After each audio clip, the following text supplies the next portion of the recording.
Mashallah, and he used to say in Pashto, the topak pa zor ragale, the topak pa zor mein ubase. What does that mean? You know, What does that mean? د اذان It نیوز means that, محترم لیدونکو السلام علیکم. په دې هیله چې روغ او جوړ ویاست. په یو نوې ویډیو کې درته راغلاست وایو. په دې ویډیو کې به د پاکستاني دوجنسا او د عیسی ایجنټ محسن داوړ د وروستیو څرګندونو په هکله درته څو مهم ټکي وړاندې کړو. موږ په دې هیله یو چې ستاسې د توجه وړ وګرځي او هغه څه چې دغه پاکستاني دوجنسا په افغانستان کې د جګړې په اړه ویلي دي په دې اړه ستاسو ته یو ښکلی ذهنیت درکړو. په افغانستان کې جګړې تلابي کول او جګړه غوښتل، خو په پاکستان کې جګړه نه کول او د عدم تشدد په نظریه باندې عمل کول. په وزیرستان کې د پوځ له لوري تر 10,000 پورې بېګناه پښتانه شهیدان شول، خو دغه ښاغلی په دې چپ ده، دې ته ترهګري نه وایي. هلته د عدم تشدد په نظریه باندې عمل کوي او وایي چې باید په پاکستان کې جګړه ونه کړو، خو په افغانستان کې بیا جګړې تلابي کول او جګړه غوښتل. پخوانیو مشرانو څخه ویلي دي، وایي که هر څومره د ظاهر تقوا وکړي خو چې باطن دې پلیت وي، یو ورځ نه یو ورځ به دې دغه باطن خلکو ته ښکاره کیږي. الله تعالی هغه فاسقان، رذیلان او هغوی چې په ظاهره یو چغه وهي خو په باطن کې پلیت او ګنده وي، یو ورځ نه یو ورځ د ټولو نړۍ پر وړاندې بربنډوي. دغه پاکستاني دوجنسا داوړ له دې څخه وړاندې په پی ټي ایم کې و. هلته یې له منظور سره هم خیانت وکړ، له هغه څخه بیل شو، ځان ته یې ګوند جوړ کړ، د پارلمان غړی و، د پاکستان پاسپورټ او شناختي کارت لري، خو خبرې د پاکستان پر ضد کولې. خو نن یې خوله بنده ده. د پاکستان ښکاره ظلم چې د افغان مهاجرینو پر وړاندې یې کوي، خوله یې بنده کړې ده. دغه دوجنسا داوړ الله تعالی په داسې ډول رسوا کړ چې هغه فسق او پلیتي چې د په باطن کې پرته وه، د ټول افغانانو پښتنو پر مخ یې ورته کېښودله چې هغه داوړ چې تر پرونه یې یو چغې وهلې، اصلي حقیقت یې دا ده. داوړ ولې د 10,000 وژل شوو پښتنو پر وړاندې غږ نه اوچتی چې په وزیرستانونو کې د پوځ له لوري شهیدان شوي دي؟ همدا اوس هم په وزیرستانونو کې د پوځ له لوري ظلمونه روان دي. هغه پښتانه چې پنجاب ته ځي هغوی باید د پنجاب ویزه واخلي، خو دغه استخباراتي مامور د دې پر ځای چې خپل مشکلات حل کړي، راځي د افغانانو په چارو کې لاس وهنه کوي. د دوی د افغانانو په چارو څه؟ دا د افغانانو په امنیت، د افغانانو په حکومت، د افغانانو په د ژوند کولو په طرز کې څه کار لري؟ د پاکستان وګړی ده، خپل کار یې پوه شه، د پاکستان د پارلمان غړی و، خپل کار یې پوه شه او هملته یې روزګار پوه شه. د دوی د هرات په غونډه څه او د نورو غونډو کې یې څه؟ خو اصلي خبره دا ده چې دا د یو چا په خولې راپورته سوی ده. دا د پوځ او عیسی یو ایجنټ ده. د هرات دغې غونډې ته هم د پاکستان د استخباراتو د پخواني مشر اسد دراني په مشرۍ دا او یو بله پاکستاني میرمن بشرا ګوهر یو ځای سره تللي وو. په دغه غونډه کې د افغانانو ځینې ازار وهلي راټول شوي، که څه هم د دې غونډې موضوع د هرات په امنیتي غونډه وه، خو نه یې د هرات د زلزله ځپلو لپاره کومه مرسته وغوښتله، نه یې هغوی ته کومه فاتحه وکړه او نه یې د هغوی په خواخوږۍ کومه خبره وکړه. که څه هم په دې غونډه کې هراتی اسماعیل خان او همدا ډول هراتی رنګین دادفرس پانتا و، خو د هرات د زلزله ځپلو لپاره هیڅ هم ونه کړل. دغه غونډه چې په یو کانسرت شروع او څو ازار وهلي پکې راټول شوي وو، د افغان ملت پر ضد یې څرګندونې وکړې.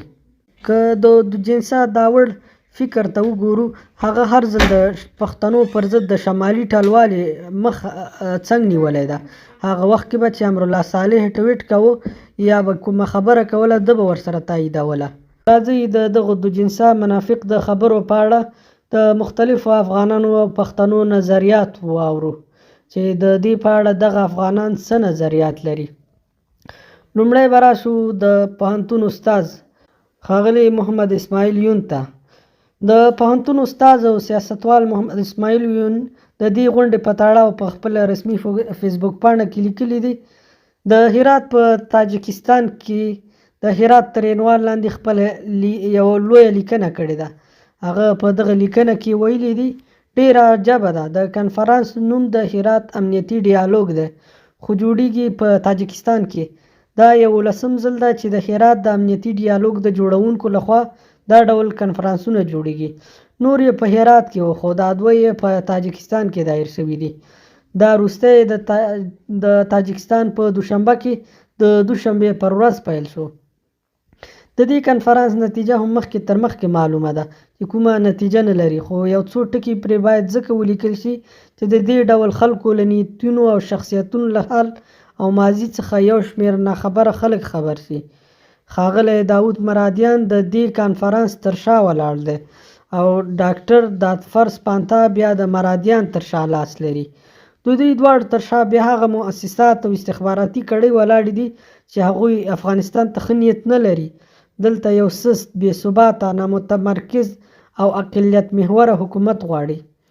د کابل امنیه قمندانۍ ویان محمد خالد زدران په خپل ایکس پاڼه کې لیکلي دي هغه دوه مخي چې په لر کې په عدم تشدد او په بر کې پر تشدد باور لري تل د افغان وژنې نندارچیان پاتې شوي دي. په افغانستان کې جګړې ته خلک هڅوي او د جګړې اور ته لمن وهل غواړي. دا ګوډاګۍ څېرې اوس دلته پیژندل شوي.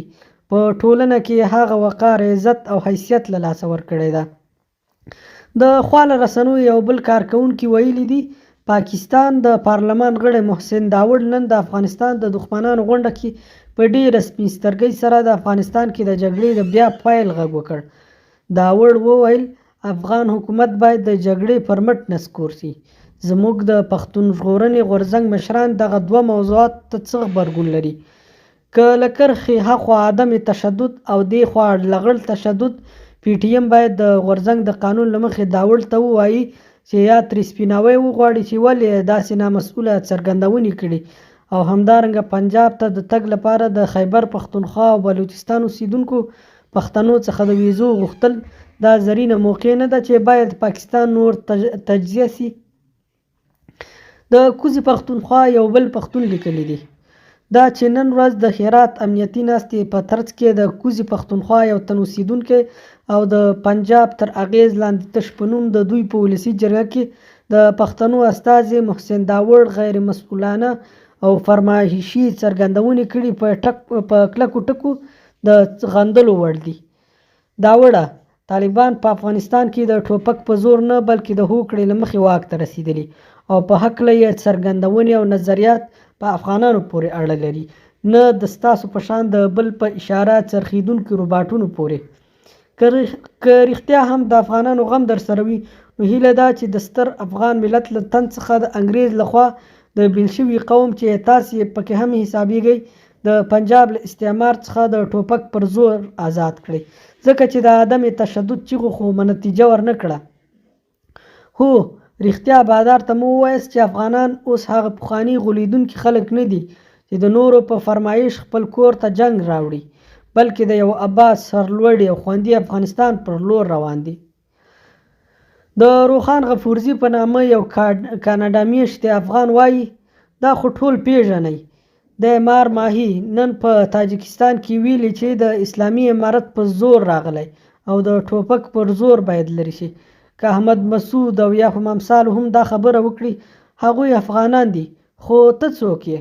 خپله منتخب وزیر اعظم د ملا فضل الرحمن په مشرۍ چې اتحاد یې خپله دا هم برخه وه لرې کړو، جیل کې یې واچوه. 3 کاله کېږي چې کله یو نوم او کله بل نوم فوز ټاکنې ځنډوي. دلته افغانستان ته یې ځانونه قلقله خانان جوړ کړي دي. خپله به پنجاب ته ویزه اخلي، افغانستان کې بیا سیاسي بدلون غواړي. که ته واقعا د نر زوی او پښتنې مور زیږولی یې لاړ شه د پنجاب د ویزو په اړه پوښتنه وکړه. د خواله رسنیو یو بل کارکوونکي نعیم پښتون بیا لیکلي محسن داوړ د دې یوې خبرې سره خپل ارزښت وبایللو، باید په دې خبره د ګرد افغان ملت نه بخښنه وغواړي او د خپلې وینا وضاحت وکړي. انسان دی، سهوه ترې هم کېدای شي، رجوع کول څه بد کار نه دی.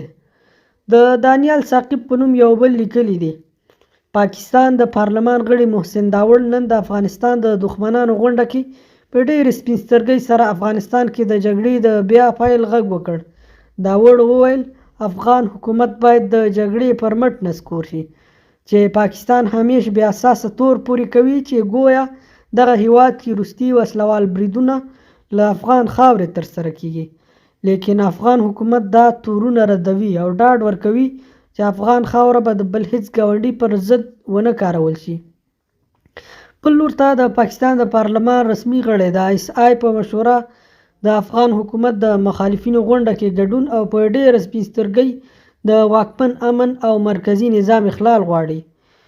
احسان الله احمدزي بیا په اړه دا لیکلي دي هلته پاکستان کې عدم تشدد غواړي او په افغانستان کې تشدد غواړي. عجیبه انصاف او منافقت ده. دا و د دوجنسه محسن داوړ د وروستیو څرګندونو په اړه د ځینو افغانانو او پاکستاني پښتنو نظریات. چیرې موږ واقعیت ته وګورو نو له دې څخه معلومیږي د افغانستان د اوسني حکومت مخالفین نه دي توانېدلي چې ځان ته داسې څوک پیدا کړي چې هغه واقعا د یو حیثیت څښتن وي. کله یې غونډو ته پخوانی قاري عیسی مخکې کړی وي او کله یې داوړ، کله یې چیرته یو ښځه پیدا کړې وي او ځان سره یې ودرولې، کله بیا په غونډو کې کانسرتونه کوي. نو له دې څخه معلومیږي چې دغه تښتېدلي فراریان په دې نه دي توانېدلي چې ځان ته یو داسې څوک پیدا کړي چې حتی په غونډو کې ورسره کینی.